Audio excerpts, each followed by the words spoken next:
So here we are outside Sandy's house live. Hi! And They're trying to snowboarding capture. down the street. They're snowboarding down the street, Jason and his son, Reese. The trees are filled with snow. A half a tree. The flagpole is drooping.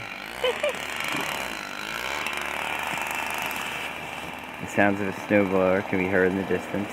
We're gonna lose our battery soon here. What? There's me. With the What about goggles. me?